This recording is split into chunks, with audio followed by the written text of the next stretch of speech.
Bagi teman-teman, jumpa kembali di MPP Journey Inspiration of Life. Pagi ini saya coba ingin sharingkan masalah melayani Tuhan dengan niat yang baik atau benar. Jadi melayani Tuhan juga tidak bisa ala kadarnya. Yang penting melayani Tuhan itu. Melayani Tuhan itu bisa dua. Melayani Tuhan dengan niat baik atau dengan cara yang benar. Melayani Tuhan jelas dengan karakter baik pun sudah lebih baik daripada tidak melayani Tuhan. Tapi ada sesuatu melayani Tuhan yang lebih dengan cara lebih benar gitu. Maksudnya lebih benar itu adalah ya sesuai dengan apa yang Tuhan inginkan. Ada saat dalam hati kita membara untuk berminat melayani Tuhan. Sebelum kita mengenal akan mengenal rancangan dan kehendak Tuhan dalam hidup kita. Selama kita tidak mengenal dan mengerti firman, dikhawatirkan apa yang kita lakukan dengan niat baik akan menjadi sia-sia gitu. Jadi sekali lagi saya ulang nih, apabila hati kita membara untuk melayani Tuhan, itu kan sudah niat yang baik sekali. Tapi kalau niat itu tidak disertai dengan mengerti apa rancangan dan kehendak Tuhan, sepertinya nggak akan maksimal gitu. Nah, bagaimana caranya mendapatkan mengerti gitu akan rancangan dan kehendak Tuhan? Itu tidak jauh lagi kembali ke firman lagi gitu. Karena apapun tentang Tuhan, visi misi Tuhan itu kan ada di dalam firman. Nah, cuman kadang-kadang kita terganggu. Kok minat kita untuk membaca firman itu susah sekali loh. Mau membaca firman susah.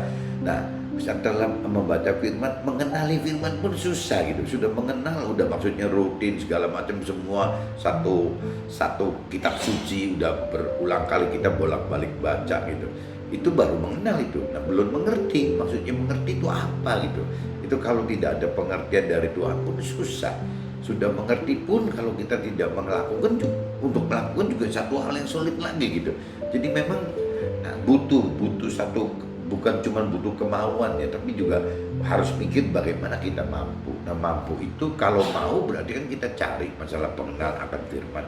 Tapi kalau mampu ya kita cari roh Tuhan gitu untuk memberikan kekuatan mampu menghadapi apa yang firman perintah dan peraturkan itu.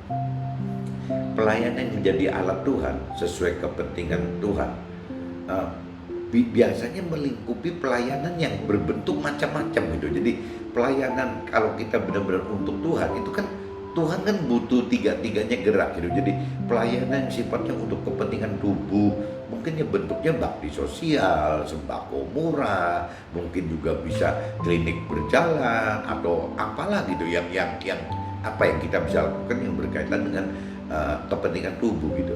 Begitupun misalnya untuk kepentingan pelayanan yang berkaitan dengan jiwa. Dengan jiwa itu mungkin kita bisa bagaimana merubah persepsi orang dengan kita bikin perpustakaan gratis, kita bikin mungkin jadi donatur buku kali ke teman-teman, apalagi yang di desa atau di pedalaman kan kurang sekali gitu. Mungkin kita jadi fungsi itu supaya merubah mindset mereka gitu.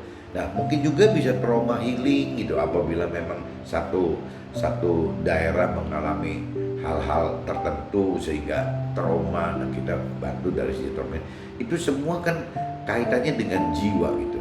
Nah, yang berikutnya tubuh, jiwa, dan satunya roh. Roh itu apa? Ya mungkin dukungan doa atau doa bersama atau konseling atau sharing atau beritakan kesaksian hidup bersama Tuhan seperti yang saya sedang coba lakukan ini gitu. Itu adalah bentuk-bentuk pelayanan yang kaitannya dengan roh, dengan rohani gitu. Nah, sebelum kita mengenal, ini saya ingetin dulu. Kalau secara awam, secara umum, biasanya kalau kita sebut pelayanan rohani itu berkait semua tubuh, jiwa, roh gitu ya. Memang semua juga untuk Tuhan gitu. Tapi kalau kita mau detail, kan ini pelayanan untuk Tuhan itu bisa terbagi menjadi 3. Yang terkait dengan tubuh, kita mesti apa, yang terkait dengan jiwa, kita mesti apa, yang terkait dengan roh, ya harus apa. Itu mungkin secara orang awam ya seolah ini untuk Tuhan, ini rohani loh, kita melakukan hal rohani. Benar gitu, secara umum itu rohani, tapi di dalam rohani secara umum itu akan terbagi 3, ada tubuh, ada jiwa, sama roh. Sebelum kita mengenal dan mengerti firman Tuhan, maka kita tidak akan kenal dan mengerti akan rancangan dan kehendak Tuhan bagi pribadi diri kita. Karena apa yang Tuhan kehendaki itu kan ke pribadi kita kan masing-masing beda gitu, nggak bisa disamaratakan. Misalnya kalau teman melakukan A berarti kita harus A juga, kalau teman B berarti kita B, kalau teman C berarti kita harus C. Tidak begitu ya gitu. Tuhan pengen masing-masing pribadi itu kan dengan fungsi yang beda-beda gitu. Jadi butuh satu kedekatan kita dengan Tuhan, keintiman kita dengan Tuhan, sehingga kita ngerti ya Tuhan ini mau yang mana untuk kita. Nah, jadi tadi saya katakan rancangan dan kehendak Tuhan itu bagi manusia itu adalah berbeda-beda sesuai pribadi diri kita sendiri gitu. Jadi beda-beda semua. Dan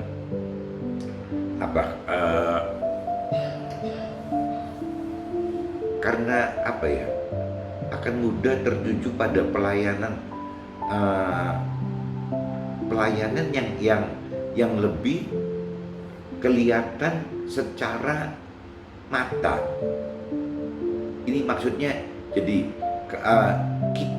kita kalau belum mengenal dan mengerti firman, kita belum mengenal dan mengerti akan rancangan dan kehendak Tuhan, biasanya kita akan mudah tertuju pada pelayanan yang lebih kelihatan secara kasat mata gitu dan mudah dikenali.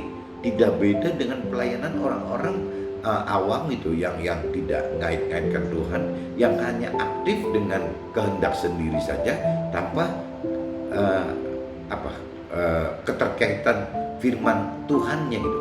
Bukan karena firman Tuhan. Nah, ini banyak sekali teman-teman yang belum atau tidak mengerti akan firman Tuhan. Biasanya dia langsung aktif di ini. Bahkan banyak loh kalau saya perhatikan pengusaha atau orang-orang yang dulu pernah melakukan kesalahan gitu. Akhirnya dia masuk ke dalam bentuk rohani, baik terlibat sendiri atau melalui uang yang nggak benar tadi gitu, masuk ke dalam activity rohani, ya biasanya tubuh jiwa roh lagi gitu. Nah, dianggapnya bagi orang yang pernah melakukan salah itu dianggapnya sudah benar gitu, sudah sebenarnya bukan benar, itu kan sudah baik mungkin daripada uangnya disimpan sendiri dia pakai untuk pelayanan, ya lebih baik, tapi tidak benar gitu. Karena dasarnya Tuhan tidak mau pelayanan Tuhan itu dengan dasar yang tidak benar. Nah, kalau saya lihat di TV gitu banyak sekali pengusaha-pengusaha besar yang sudah konglomerat kelasnya gitu, kadang-kadang kok melakukan seperti itu. Jadi mengeluarkan dana, mempersiapkan dana untuk menggerakkan mungkin teman-teman rohaninya atau mentor-mentor rohaninya ya, sedangkan dia sendiri mungkin masih dalam masalah dengan hukum. Mungkin mereka sehingga tidak bisa terjun ke dalam aktiviti rohani ini, dianggap mereka yang kurang benar ini dianggapnya itu sudah gitu. Tuhan kan tidak mau begitu. Tuhan kan pengennya kan kita beresin dulu, bahwa kalau memang dulu kita salah, kita rela enggak gitu, lepasin dulu semua. Ya, Tuhan pengen kan tunas yang kudus. Dulu pernah saya sharingkan, Tuhan itu pengen tunas yang kudus. Kalau caranya terus si pengusaha ini dengan cara seperti ini, berarti dia tidak pernah akan berani gitu menaruhkan pasrah kepada Tuhan, karena dia tetap mengandalkan hartanya. Dia khawatir kalau dia sampai dengan pola Tuhan dengan tunas yang kudus, ya berarti kan harta-harta lama dia yang diperoleh dengan cara kurang benar gitu, ya akhirnya kan jadi hilang semua. Anggapnya dia daripada hilang, udahlah sebagian harta dipakai saja untuk kepentingan aktiviti rohani. Nah, yang konyol kan dua-duanya. Jadi kok si si pengusaha yang kurang benar ini kok mau-maunya dengan pola seperti itu, sebaliknya juga konyol gitu. Kenapa kok teman atau mentor rohani kok mau gitu ya memanfaatkan seperti ini?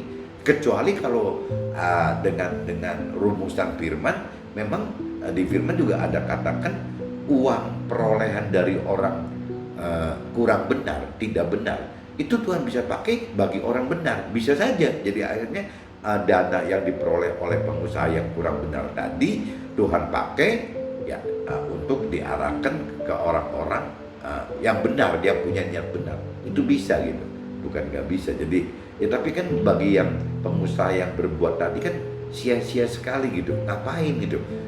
Apa nggak lebih baik ya kalau udah keburu berbuat nggak benar ya berarti diputihkan mungkin ketidakbenarannya ya. Kalau belum berhasil ya lebih baik dengan cara benar dari awalnya, dari dasarnya, sehingga tidak 2-3 kali kerja gitu. Nah, pelayan bagi Tuhan yang terkait dengan tubuh itu harusnya kan dikaitkannya kan visi Tuhan apa gitu, rancangan dan kehendak Tuhan itu apa. Nah baru kita jalankan misinya, masuk ke pelayanannya, karakternya bersifat tubuh. Nah ini kan banyak sekali gitu yang ya apa sih, nanti kita coba kupas satu persatu gitu. Nah begitupun juga pelayanan bagi Tuhan yang berkaitan dengan jiwa. Ya berarti kita harus tahu dulu visi Tuhan apa, rancangan Tuhan bagi kepentingan jiwa ini apa gitu. Nah ini baru misinya kita layani untuk masuk ke pelayanan yang sifatnya untuk jiwa gitu. Begitupun juga pelayanan bagi Tuhan yang untuk kepentingan roh gitu. Nah berarti kita harus tahu dulu rancangan kehendak Tuhan dalam roh ini apa, visi dan rancangan kehendak Tuhan dalam roh ini apa. Nah kita baru masuk ke misi pelayanan yang terkait dengan roh. Nah akhirnya kan jadi terbentuk jadi 3 tuh. Ada pelayanan yang kaitannya buat tubuh, ada yang pelayanan yang kaitan dengan jiwa, ada pelayanan yang kaitan dengan roh. Nah ini tadi kembali lagi, Tuhan bisa pakai kita tidak dalam bentuk pelayanan yang sama. Mungkin ada yang untuk Tuhan tempatkan di tempat pelayanan tubuh, ada Tuhan tempatkan di pelayanan yang kaitannya untuk jiwa, ada Tuhan juga yang tempatkan kita di pelayanan yang untuk sifatnya roh gitu. Jadi intinya sih visi Tuhan itu hanya bisa kita baca apabila kita mengenal, mengerti firman Tuhan gitu. Dan di dalam firman Tuhan itu nanti kita baru tahu visi Tuhan apa, rancangan dan kehendak Tuhan apa.